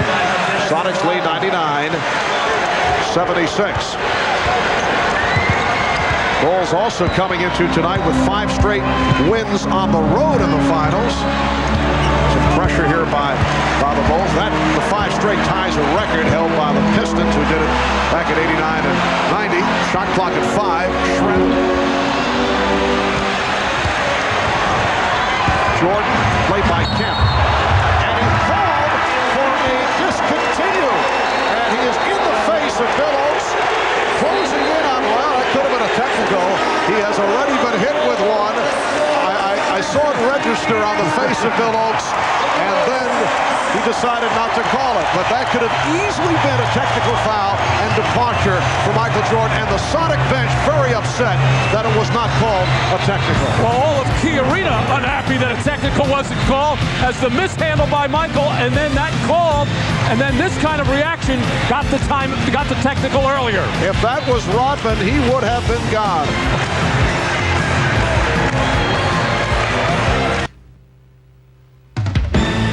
The NBA on NBC is brought to you by Bud Light, official sponsor of the 1996 Summer Olympic Games. Make it a Bud Light. By Ford Escort. It's new and it's nifty, made for the smart, the intelligent, thrifty. And by Hollywood Pictures' The Rock, now playing at a theater near you. Well, Michael Jordan coming down, fast break situation, thinking three-pointer, and from that angle, it looks like his right hand goes on the ball, and a discontinue was called. From another angle, it does not look like that right hand touches there. It didn't look like it touched. But that doesn't matter. That's beside the point. The call was made, but this kind of reaction was drawing technical fouls earlier in the game, and this is what the Seattle bench is complaining about. They're saying there is a double standard with Michael Jordan. Yeah, but the idea of the ejections, the idea of throwing guys out, is guys who are abusing the whole game of basketball. That's certainly not Michael Jordan.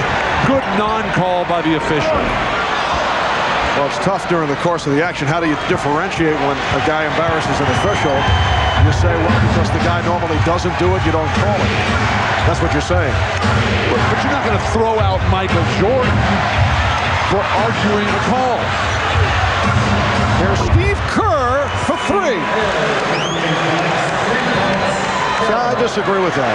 Obviously, as a fan and as you want to see Jordan in the game, but if not that necessarily should have led to ejection, but if there is something done which is normally called where a player is completely out of control, how can you leave him on the floor? It's complete double standard.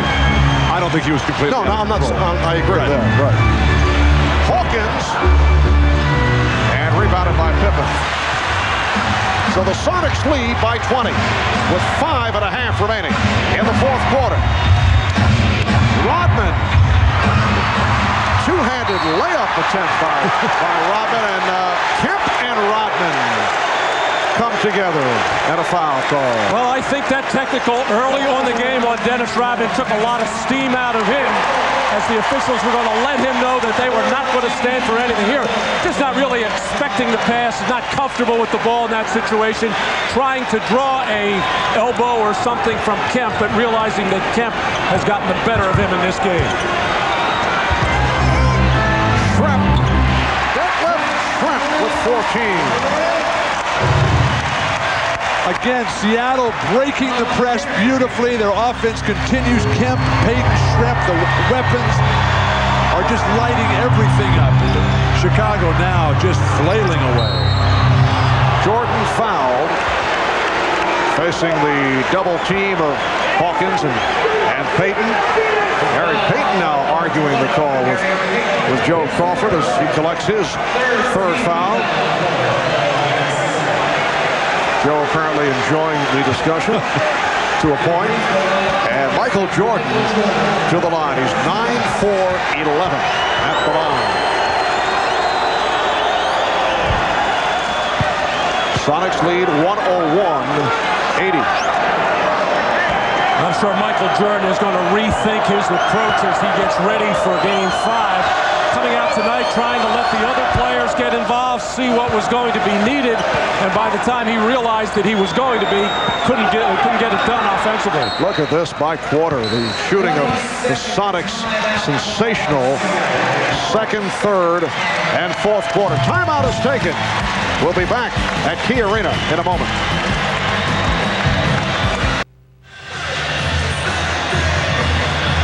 Marv Albert with Matt Guokas and Bill Walton. Ahmad Rashad, Hannah Storm working the sidelines. Bob Costas upstairs. And we have 5 minutes remaining. In this fourth quarter, the Seattle Sonics leading the Chicago Bulls 101-81. On their way to averting a sweep and headed to a Game 5 here in Seattle on Friday night.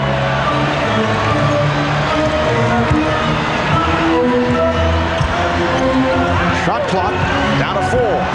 Hawkins, good play by Kerr to break it up.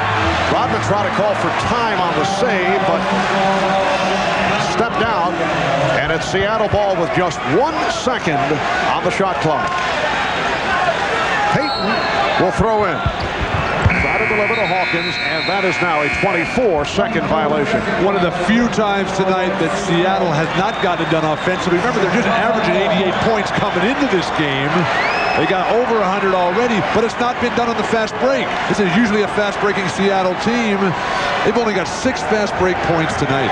Well, you know why, Bill? In that particular sequence, for some unknown reason, Gary Payton ran away from the ball, ran into the front court. Everybody else was handling it, and that has been part of the Bulls' strategy, and it's been successful. Get the ball out of Gary Payton's hands, make other people start their offense, and it has not been good when that's happened. Sonics for the game shooting 57%. They double up on Jordan. Pippen for 3. You see the closeout defense by Seattle that time. That's the mark of their... Oh, boy. Wow.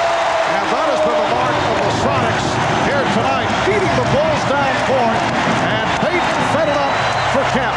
Sonics lead 103-81. Pippen for 3. Kerr gets it back out to Jordan. And played by Kemp. 3-second violation. Well, this is what Gary Payton and Shawn Kemp have been doing for the last 5 years. They love to play above the rim, and Gary Payton delivers, and Shawn Kemp finishes.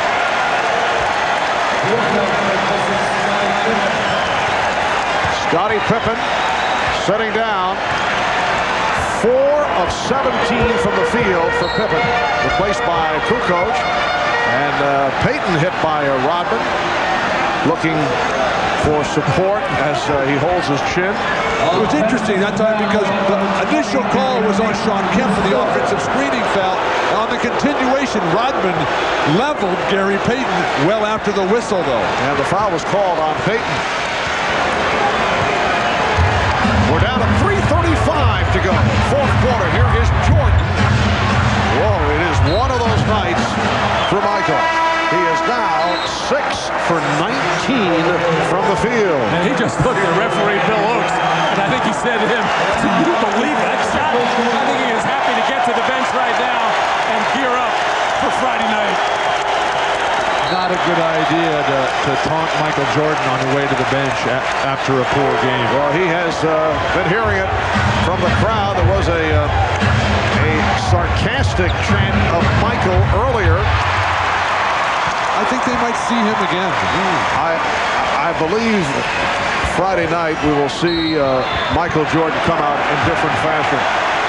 The Bulls just did not step on the court and start the game the way they did, obviously. In game number 3, foul on Rodman. And the Sonics were able to jump to that early lead. They had the crowd going for them. They're hitting their shots, the good ball movement, hitting it from downtown. And the Seattle Sonics with a very impressive performance here this evening. The nice thing for Seattle is that it kept getting better. And they kept getting nicer plays. Rodman to the bench, to the extreme delight of the crowd. That's confidence, and then when those outside shots started to fall, in particular for Gary Payton, the gates opened up. Hawkins hit on a reach-in. We're down to 3 minutes remaining in the fourth quarter. And Steve Scheffler about to check in. So George Karl going to the other end of the bench. This is Scheffler, who rarely gets the playing time, but it allows Sean Kemp to receive a standing ovation. Well, this Seattle team has taken their licks for the last couple of years, and even this year, which was a terrific regular season, winning 64 games. Seemingly, we're waltzing through the playoffs till Game 5 of the Utah series, and then things started to go poorly for them. The town, to some degree, turned on them, taking their hits left and right, and then getting behind 3-zip in this series. And everybody turning on again. This restores some respectability, and they can hold their head up for another couple of days. And Gary Payton receiving the ovation. 21 points, 11 assists for Payton. Sean Kemp, 25 points, 12 of 17 from the field, and several in spectacular fashion. Sonics lead 105-81. Wennington over Scheffler.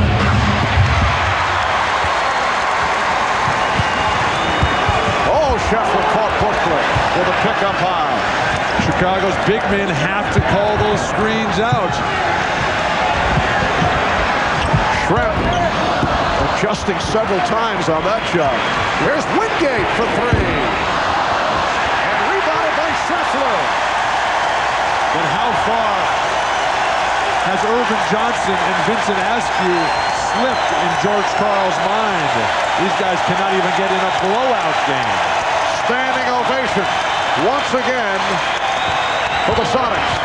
Shot clock is down to 3. Hawkins, yes! Percy Hawkins with a strong performance. 18 for Hawkins. Sonics lead 107-81.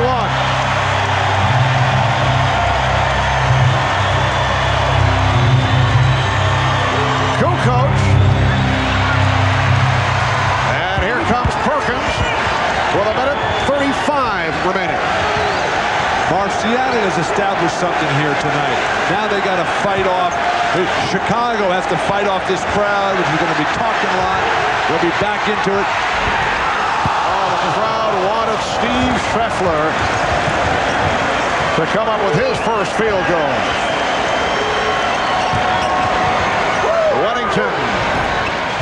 Sonics lead 107-83. The Sonics led by Kemp with 25. He was 8 for 8. 17 of his 25 in the second half. 8 for 8 in the second half. Percy Hawkins with 18. Gary Payton, 21 points, 11 assists. Sam Perkins off the bench for 17. On a night that has seen Michael Jordan shoot 6 of 19 from the field. Only 23 points. That's a 24-second violation. 48 seconds to go in the game. Timeout taken. Sonics headed to a 5th. A reminder, stay tuned for your late local news following our coverage of tonight's game. And then it's The Tonight Show with Jay Leno. And Jay's special guest will be George Foreman.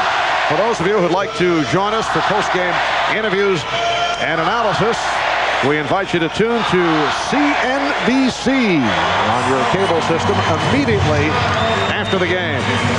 Michael Jordan had some words with Joe Crawford during that timeout. Still upset. Sonics lead 107-83. We're down to 40 seconds remaining in the game. And Marv, that was the most intense look we've seen from Michael Jordan tonight, arguing with the referees. Not a good sign for the Bulls. Randy Brown Brown hitting on his second three-pointer for the game.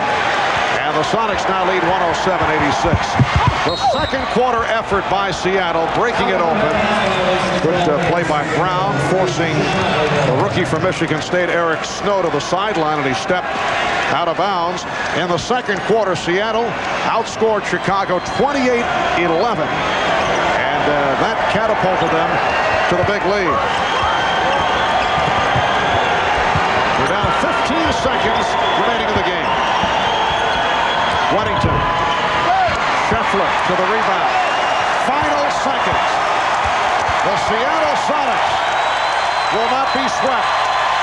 This will go to a fifth game on Friday night here in Seattle, starting at 9 o'clock Eastern Time, 6 on the West Coast here on NBC.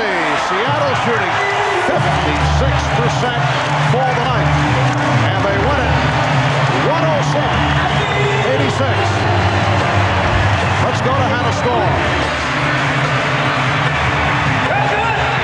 Sean, you had criticized your teammates after Game 3, saying they gave up against the Chicago Bulls. How did you achieve such a complete reversal and get back to Sonics basketball in this game?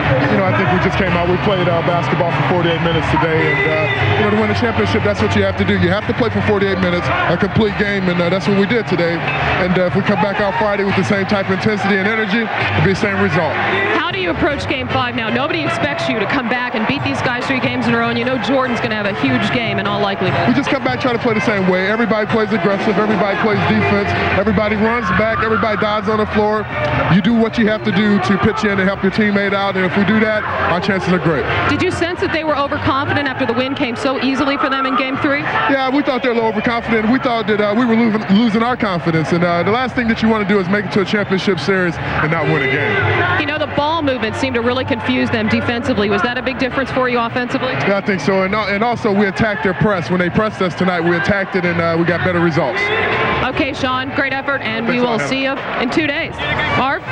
All right, Hannah, a magnificent night for the Rain Man. High scorer in the game with 25 points to lead the Sonics over the Bulls, and the Bulls now lead it 3-1. We'll be right back.